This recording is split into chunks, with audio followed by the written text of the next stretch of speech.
Well, Clearwater City Council today talked about their next steps, whether or not to sell a street to the Church of Scientology. There's a potential deal on the table, but not all council members are agreeing with the terms. And Fox 13's Kaylee Tracy reports on their concerns. This council was all yes, but, and where we differed was the but. That's not true.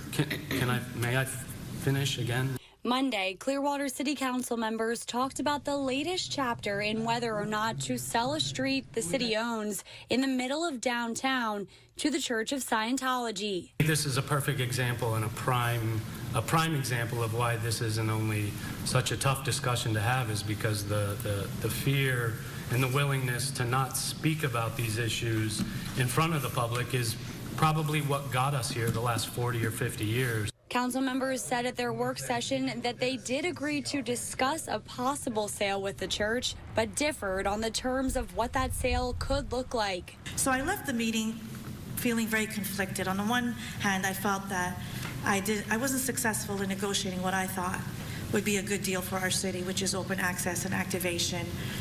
City Council members will also vote Thursday on whether or not to close South Garden Avenue between Court Street and Franklin Street if City Council members agree to sell that strip of land to the church. This is a street that gets used every day. Thank you. I drove through it this morning.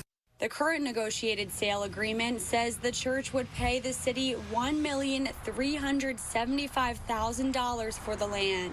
Mayor Bruce Rector says the Church of Scientology indicated about a year ago they wanted the city to close the street, wanting to build an auditorium right next to the land the city owns.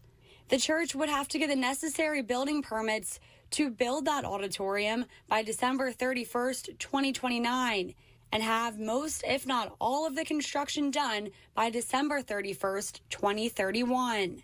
The deal terms in this are not what I think make it valuable enough to the citizens to approve it. Kaylee Tracy, Fox 13 News. Council members say that they'd also most likely need another traffic light in that area if the street is sold, because it would eliminate a street connecting downtown, adding more traffic to an already congested area. They will vote on Thursday. We reached out to the Church of Scientology, and we are still waiting to hear back.